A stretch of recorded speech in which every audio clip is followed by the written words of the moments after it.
මම මේ කතාවෙන් ගේන්න බලාපොරොත්තු වෙන්නේ ප්‍රේම සම්බන්ධයක් තියෙනවා. ඉස්කෝලේ යන කාලේ ඉඳලා ප්‍රේම සම්බන්ධයක් තියෙනවා. ගෑනු ළමෙක්ගේ පිරිමි ළමෙක්ගේ අතර. ඉතින් ඒකට ගෙදර අය අකමැති වෙනවා, විරුද්ධ වෙනවා. ඉතින් ඒ සම්බන්ධ වටා ගෙතිච්ච කතාවක් තමයි ඔයාලට ගෙනලා තියෙන්නේ. ඉතින් මේ වෙනදා වගේ මේ වීඩියෝ එක අවසානයේදීත් මම ප්‍රශ්න කිහිපයක් අහනවා ඔයගොල්ලන්ගෙන්. මේ වීඩියෝ එක සම්බන්ධව අවධානය දිගටම තියාගෙන ඉන්නවද කියලා බලන්න. ඉතින් තාමත් ඔයා මගේ channel එක subscribe කරලා නැත්නම් පහළ තියෙන subscribe button එක click කරලා subscribe කරන්න. ඒ වගේම like කරන්න, share කරන්න, comment කරන්න. වීඩියෝ එක ඉවරනකම් බලන් ඉන්න. හරි ලස්සන කතාවක් ගෙනලා තියෙන්නේ. තරුණ වයසට එනකොට ඕනම කෙනෙක්ට මං කියන්නේ පිරිමි ළමයට ගෑනු ළමයෙකුත් ඉන්නවා, ගෑනු ළමයට පිරිමි ළමයෙකුත් ඉන්නවා. ඉතින් එහෙම වෙලාවක ගෑනු ළමයෙක්ගෙන් අහනවා ඔයාගේ පෙම්වතාගේ වයස කීයද? How old is your fiancé? How old is your fiancé? Fiancé කියන්නේ පෙම්වතා, සහකාරයා. ඉතින් මේ ගෑනු ළමයා කියනවා එයා අවුරුදු 28ක කොල්ලෙක්. එයා අවුරුදු 28ක කොල්ලෙක්. මේ මෙයා ගැන නොදන්න කෙනෙක් මේ විස්තර අහන්නේ. දැන් දන්න කෙනෙක් නම් ඌ අහන්නේ නැහනේ. ඊට පස්සේ අහනවා how did you meet him? ඔයා කොහොමද එයාව හම්බුනේ? ඔයාට කොහොමද එයාව හම්බුනේ? How did you meet him? meet කියන්නේ හම්බෙනවනේ. How did you meet him? ඔයාට කොහොමද එයාව හම්බ වුනේ? දැන් එයා අවුරුදු 28ක කොල්ලෙක්. එතකොට කොහොමද එයාව ඔයාට හම්බුනේ? ඔයාට කොහොමද එයාව හම්බුනේ? එයාව හම්බුනේ කියලා කිව්වට we were schoolmates. ඒ කියන්නේ අපි ඉස්කෝලේ යාළුවෝ. we were schoolmates. එහෙම ආදර සම්බන්ධතා තියෙනවනේ. සාමාන්‍යකම ගොඩක් ආදර සම්බන්ධතා මම දැකලා තියෙන මම දන්න කෙනෙක්ව තියෙනවා. ඉස්කෝලේ යන දවසේ පුංචි වයසේ ඉඳලා ගෑනු ළමයා පිරිමි ළමයා එකම පන්ති ඉන්නවා, යාළු වෙනවා. ඊට පස්සේ එකට උසස් පෙළ හදාගන්නවා. ඊට පස්සේ උසස් අධ්‍යාපනය මන් නැත්තම් කැම්පස් යනවා. ඔය කොහොම කරලා ඉවරලා අන්තිමට කසාදත් බඳිනවා. ඒ සම්බන්ධකම් තියෙනවා. තව සමහර අය ඉන්නවා උසස් පෙළ දක්වා එකට ආදර සම්බන්ධතාවය ගෙනියනවා. ඊට පස්සේ කැම්පස් යනවා. සමහරට පෙම්වතා කැම්පස් සිලෙක්ට් වෙනවා. එහෙම නැත්නම් පෙම්වතිය කැම්පස් සිලෙක්ට් වෙනවා. එතනින් පස්සේ මේ සම්බන්ධතාවය එතනින් නැවතිනවා. බ්‍රේක් අප් වෙනවා. ඉතින් ඒ වගේ දේවල් වෙනවා ඉතින්. අපි දෙන්නම හිටියේ එකම ඉස්කෝලේ. we were both in the same school. same school කියන්නේ එකම පාසලේ. අපි දෙන්නම හිටියේ එකම පාසලේ. ඉතින් මම කිව්වා වගේම සමහර විට මේ දෙන්න අපි බලමු ඉස්සරහට කොහොමද කියලා. මේ සමහර විට මේ දෙන්න එකම පන්තියේ වෙන්නත් පුළුවන්. එකම ඉස්කෝලේ කියලා එකම පන්තියේ වෙන්නත් පුළුවන්. එහෙම නැත්නම් ගෑනු ළමයා 7-8 කියලා හිතන්නකෝ. 7-8 10 වගේ. එහෙම නැත්නම් පිරිමි ළමයා 11. ඒ වගේ වයස් පරතරයක් තියෙන්නත් පුළුවන් නේ. Do your parents know about this? Do your parents know about this කියලා කියන්නේ ඔයාගේ දෙමව්පියෝ මේ ගැන දන්නවද? ඔයාගේ දෙමව්පියෝ මේ ගැන දන්නවද? Do your parents know about this? සාමාන්‍යයෙන් ආදර සම්බන්ධතාවක් ඉස්කෝලේදී පටන් ගත්තම කොහොමදත් ගෙදර දෙමව්පියෝ අකමැති වෙනවනේ. හේතුව ඉගෙන ගන්න වයස. ඉතින් ඉගෙන ගන්න වයස කියලා නේ ඉගෙන ගන්න වයසේ ඇයිට සාදර සම්බන්ධතාව වලින් ඇත්තටම වැඩක් නැහැ කියලා කිව්වට ඒකේ මිරියාව දන්නේ ආදරේ කරන අය තමයි. ඒගොල්ලෝ මොකද ඒ ආදරේ කියන එක පටන් ගන්න ওই වයස සීමාවෙදී නිසා ඒක දෙමව්පියොත් සමහර විට තමන්ගේ පාසල් කාලය තුල ඒ වගේ වෙලා තියෙනවා. නමුත් ඒගොල්ලෝ අර තමන්ගේ පරිණතභාවයට ආවට පස්සේ කොහොමත් වගේ දේවල්ට අමතක වෙනවා. ඒ කියන්නේ මේ වගේ දේවල් වලට මේ කැමති වෙනවා. ඉතින් ඒක සාමාන්‍ය දෙයක්. ඉතින් ඒක කොහොම වුණත් ඔයාගේ දෙමව්පියෝ මේ ගැන දන්නවද කියලා තමයි අහන්නේ මේ ගෑනු ළමයිගෙන්. මම කියවනේ ඕ ගොඩක් දුරට සාමාන්‍ය පොදුවේ වෙනවා වගේම මේ දෙන්නගේ සම්බන්ධයට යාළුකමට ගෙදරින් අකමැති වෙනවා, විරුද්ධ වෙනවා.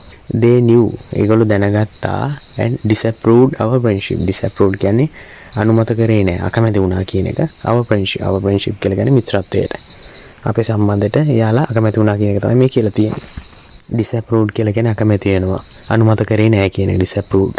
එහෙම කරලා නිකන් හිටියෙත් නෑ දෙමව්පියෝ. ඊට පස්සේ කියනවා මගෙත් එක්ක තියෙන සම්බන්ධකම් ඔක්කොම අත්හැරෙන්න කියලා අනුතුරු අංගවල තිබ්බා. නිකන් නෙමෙයි අනුතුරු අංගවල තිබ්බා. මේ සම්බන්ධීකරණ දිහාගත් මම හොඳ වැඩක් කරනවා කියලා එහෙම අර දෙමව්පියෝ කියන්නේ. නිකන් සරපරුෂ විදිහට එන්නේ එහෙම අනුතුරු අංගවල තිබුණා. They had alarmed him not to have any connection with me. They had alarmed him not to have any connection with me. any connection with me කියලා කියන්නේ මගෙත් එක්ක කිසිම සම්බන්ධකමක්. any connection with me කියන්නේ මගෙත් එක්ක කිසිම සම්බන්ධකමක්. they had alarm කියලා කියන්නේ ඒගොල්ලෝ අනුතුරු අංගවල තිබුණා. alarmed අනුතුරු අංගවල තිබුණා. alarmed අනුතුරු අංගවල තිබුණා.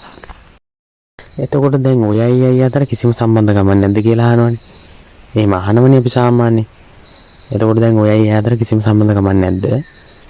he doesn't have any connection with you. He doesn't have any connection with you. දැන් ඔයත් එක්ක සම්බන්ධකමක් නැද්ද? any connection with you. එයාත් එක්ක කිසිම සම්බන්ධකමක් නැද්ද? he has stopped. එයා නැවතුවා. එයා නවත්තලා තිබුණා. තියෙනවා. all the communication. සියලුම සම්බන්ධකම් with me for the last few months. දැන් පෞගිය මාස කීපයක ඉඳලා තිබුණ සියලුම සම්බන්ධකම් එයා මගෙත් එක්ක තිබුණ සම්බන්ධකම් එයා නවත්තලා තියෙන්නේ දැන් ඔක්කොම. ඒ කියන්නේ කිසිම සම්බන්ධකමක් නැහැ මේ වෙනකොට. සමහරට එයා දෙමව්පියන්ගේ මැදිහත් වීම නිසා බය වෙන්නේ. සමහර දෙමව්පියෝ ඉන්නවනේ හරි ගොඩක් දරුණු සම්බන්ධකම් දෙනවා. සමහරට පහදාලා සම්බන්ධකම් වෙන්න පුළුවන්. එහෙම නැත්නම් පොලිසිය සම්බන්ධ එහෙම දේවල් තියෙනවනේ. සමහරට ඒ වගේ දෙයකට එයා බය වුණාද? එහෙම නැත්නම් මේක දිගටම කරගෙන යන එකේ තේරුමක් නැහැ. මේගොල්ලෝ කිසිම තේරුම් ගන්නේ නැහැ. එහෙම කියලා එයා නැවතුවද කියලා කියන්න අමාරුයි. අපි බලමු දිගට මොකද වෙන්නේ කියලා. දැන් ඉතින් ඔයාලගේ දෙමව්පියෝ මොකටද දැන් ඔකට අකමැති වෙන්නේ මොකටද? මොකක් හරි හේතුවක් තියෙන්න බෑ අකමැති වෙන්න. Why were your parents against it? Against කියලා කියන්නේ විරුද්ධ වෙනවා. against විරුද්ධ වුණේ. Why were your parents against it? ඇයි වගේ දෙමව්පියෝ ඒකට විරුද්ධ වුණේ? ප්‍රධානම හේතුව තමයි කුල ප්‍රශ්නේ. ඔයා දන්නවනේ දැන් එක එක කුල වර්ග තියෙනවානේ. එක එක කුල වර්ග තියෙනවා. ඒක නිසා දෙමව්පියෝ ගොඩක් අකමැති වුණා. දැන් අපේ ලංකාවේ තියෙන ලොකුම ප්‍රශ්නයක් තමයි ඔය කුල ප්‍රශ්නේ කියන්නේ. කුල ભેදේ කියන එක. ඒ කියන එක සාමාන්‍ය බටහිර රටවල් නැහැ. නමුත් ආසියානු රටවල් මම දන්න තරමින් ඉන්දියාව වගේ රටවලත් එහෙමයි. ඒ කුල ප්‍රශ්නේ කියන ලොකුවටම ඉහළ පැලැන්ති ඉහළ කුලේ ඉන්න අය පහළ කුලවල අයව කසාද බඳින්න කැමති නෑ. ඒගොල්ලෝගේ ප්‍රතික්ෂේප කරනවා. ඉතින් මේ වගේ ප්‍රශ්නයක් මේක තමයි ප්‍රධානම දේ තමයි මේ කුල ප්‍රශ්නේ කියලා කියනවා.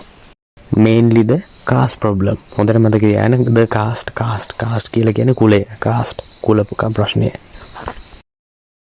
අනික් කාරණාව තමයි යා යමක් කමක් තියෙන කෙනෙක් නෙමෙයි කියන්නේ දුප්පත්. ගෑන් ළමයිගේ පැත්තට වඩා මේ ළමයා දුප්පත් නිසා තමයි මම කැමති වෙන්නේ. ගොඩක් දුරට මම කියවනේ ද ලංකාවේ එක ප්‍රශ්නයක් තමයි කුල ප්‍රශ්නේ කියන එක. අනිත් එක තමයි සල්ලි භාගෙ නැති කෙනෙක්ට සල්ලි භාග තියෙන කෙනෙක් කැමති නෑ. ඉතින් ඒක ලොකු ප්‍රශ්නයක් ලංකාවේ තියෙන. ඉතින් ඒක නිසා තමයි ගොඩක් දුරට මෙයාටත් අකමැති වෙලා තියෙන්නේ. ඒ ප්‍රශ්නේ නිසා තමයි සල්ලි භාගෙ නැහැ පිරිමි ළමයාට. ඉතින් එහෙම වුණාම කොහොමද ගෙවල් වලින් අපි තියන්නේ මේ කෙල්ල මියත් එක ගියාට පස්සේ එහෙමනේ ගෙවල් වලින් සාමාන්‍ය එහෙම කියන්නේ මේ කෙල්ල මේ කොල්ලත් එක්ක ගිහලා කොහොමද ජීවත් වෙන්නේ දුක් විඳින්නද යමකම තියෙන තැනකට ඔන්නේ හේතු වෙන්න එහෙමනේ කියන්නේ දෙමව්පිය වහනකට අහලා තියෙනවා සමහරට වරත් ඔය කතාව කියලා ඇති. The other thing is ඊළඟ කාරණාව තමයි he is not that well off කියලා කියන්නේ සල්ලි තියෙන පුද්ගලෙක් නෙමෙයි. කියන්නේ ධනවත් පුද්ගලෙක් නෙමෙයි. well off කියලා කියන්නේ ධනවත් පුද්ගලෙක් නෙමෙයි. දැන් යාගෙන් කිසිම ආරංචියක් නැද්ද? Now no news of him. News කියන්නේ ආරංචිය. ප්‍රවෘත්ති වලට කියන news කියනවා ආරංචියටත්. Now no news of him. දැන් යාගෙන් කිසිම ආරංචියක් නැද්ද? එයා ගැන කිසිම ආරංචියක් නැහැ. ඒත් මම එයා ගැන තාමත් හිතනවා. එහෙම කියලා කියනවනේ. දැන් පාර්ශව දෙකකින් එකක් හරි කෙනෙක්ව අතහැරලා දැම්මත් අනිත් කෙනා නිතරම කරන්නේ එයා ගැන හිතනවා. ඒක සාමාන්‍ය දෙයක්නේ. ඉතින් මම කියන්නේ දැන් කෙනෙක්ව එහෙම සම්බන්ධයක් පටන් ගත්තොත් මොන යම් හේතුවක් නිසා අඩදබර වෙනවා කියන එක සාමාන්‍ය දෙයක් නෙති. එහෙම අඩදබර වුණා කියලා දැන් ඔය වගේ ප්‍රශ්නයක් ඇති වුණා කියලා එක්කෙනාව අනිත් කෙනාව තනි කරන්න එපා. ඒක කවදාවත් කරන්න එපා. ඒක හොඳ දෙයක් නෙමෙයි. මොකද Tamanට වේදනාව නොදැනුනොත් අනිත් පුද්ගලයාට වේදනාව දැනෙනවනේ. ඒක ලොකු ඒක තේරුම් ගන්න පුළුවන්. ඒ වගේ අවස්ථාවකට මුහුණ දෙන්න ඕන. ඉතින් ඒක නිසා කවදාවත් ඒ අදාළ කෙනාව මොනවා ප්‍රශ්නයක් ආවත් සම්බන්ධය ඉවරයි තියාගන්න තව දුරට සම්බන්ධකම් තියාගන්න බෑ. එහෙම කියලා මම හිතන්නේ ඒක නෙමෙයි වැදගත්ම දේ. කියන්නේ මම හිතන්නේ සම්බන්ධකම් අත්හරිනවට වඩා සම්බන්ධය කොහොමද ගොඩනගා ගන්න දිගටම පවත්වාගෙන යන්නේ කියන එක තමන් හිතලා දෙන්නත් එක්කම සාකච්ඡා කරලා කොහොමද මේ දේ දිගටම කරගෙන පවත්වාගෙන යන්නේ කියන එක තේරුම් අරගෙන වැඩ කරන්න පුළුවන් නම් ඒක තමයි තියෙන හොඳම දක්ෂතාවය කියන එකයි මම තේරුම් ගන්න මම දන්නේ. මොකද දැනට එකට ජීවත් වෙන පවුල් අතර ගොඩක් මිනිස්සුන්ගේ ගැටුම් තියෙනවා. ගැටුම් නැති පවුලක් නැහැනේ. සම්බන්ධකම් තියෙනවා. ගැටුම් තමයි තියෙන ඒවා. ගැටුම් තියෙනවා. රණ්ඩු වෙනවා, තරහ වෙනවා, යාළු වෙනවා. ඒවා සාමාන්‍ය දේවල්. ඒක නිසා එහෙම සම්බන්ධයක් තියේදී නිතරම මේ සම්බන්ධය නවතිනවට වඩා බ්‍රේක් අප් වෙනවට වඩා කඩාකප්පල් වෙනවට වඩා හොඳම දේ තමයි දෙන්නගේ අවබෝධයත් එක්ක මේ සියලු සම්බන්ධකම පවත්වාගෙන යන එක තමයි හොඳම වැදගත්කම එකයි මම නම් පිළිගන්නේ. No news of him. එයාගෙන් කිසිම ආරංචියක් නැහැ. But yet I am thinking of him. තවම I am thinking of him. මම එයා ගැන හිතනවා. තවම හිතනවා. ඉතින් මේ ගෑන් ළමයි කියනවා I can't live without him. ඔය කවුරුණ කියන දෙයක් නේ. ඔය සම්බන්ධය නැති වෙච්ච අලුත කියන කතාව තමයි can't live without him කියන්නේ. මට යන්නතු ජීවත් වෙන්න බෑ. එහෙම කියලා කිව්වට සම්බන්ධතා නැති වෙච්ච දවසක සම්බන්ධතා නැති වෙච්ච දවසේ ඉඳලා සතියක් දෙකක් මාසයක් ඔය කියන තාලෙන් ඉන්නවා. එහෙම ඉඳලා අන්තිමට වෙන්නේ එයා වෙන කෙනෙක් එක්ක සතුටින් පවුල් කරනවා ජීවත් වෙනවා. එහෙම වුණාට පස්සේ I can't live without you කියලා without him I can't live without you කියලා කියන ඒවා ඔක්කොම නිකන් බොඳ වෙලා යනවා. ඒවා සාමාන්‍ය දේවල්.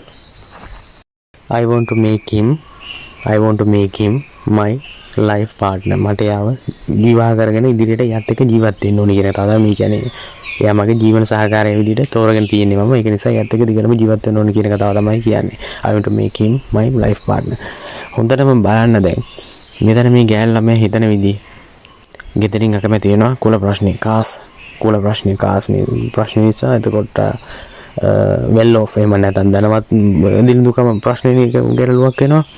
ඉතින් ඒක නිසා මේ ප්‍රශ්න තියෙද්දි මේ ගෑල් ළමයා බලන්න කොච්චර පොසත් පවුලක හිටියත් කොයිතරම් ජෙනුයින්ද කියලා කියන්නේ වැදගත්ද කියලා බලන්න කොයිතරම් වැදගත්ද කියලා. මොකද එයා තාමත් ඒ ළමයා ගැන හිතනවා. ඉතින් එහෙම අවංක ආදරයක් ඔයාට නැත්තම් ලැබෙනි කියලා ප්‍රාර්ථනා කරනවා. ඒ වගේ මේ වීඩියෝ එක ඉවර වෙනවා. මම මේ වීඩියෝ ගැන ඔයාගෙන් ප්‍රශ්න තුනක් අහන්න බලාපොරොත්තු වෙනවා. පළවෙනි ප්‍රශ්නේ තමයි මම අහන්නේ ගෙදරින් මේ සම්බන්ධයට අකමැති වුණා. අනුමත කරේ නැහැ කියන කට ඉංග්‍රීසි වර්ඩ් එක මොකද්ද? ගෙදරින් මේ සම්බන්ධය අනුමත කරේ නැහැ. එකඟ වුණේ නැහැ. කැමති වුණේ නැහැ කියන එකට මම මේ වීඩියෝ එකේ පාවිච්චි කරපු වචනේ මොකද්ද? ඒ වගේම දෙවෙනි ප්‍රශ්නේ තමයි කුල වේදය. කුලය කියන එකට මම භාවිත කරපු වචනේ මොකද්ද? ඉංග්‍රීසි වර්ඩ් එක මොකද්ද? ඒ වගේම අනිත් ප්‍රශ්නේ තමයි ධනවත්. සල්ලිය බාගේ නැහැ. ධනවත් නැහැ කියන එකට මම පාවිච්චි කරපු වචනේ මොකද්ද? ඒ වචන තුනම කමෙන්ට් බොක්ස් එකේ දාන්න. ඒ වගේම මේ වීඩියෝ එක අවසන් වෙනවා. ඔයාට බොහොම ස්තුතියි.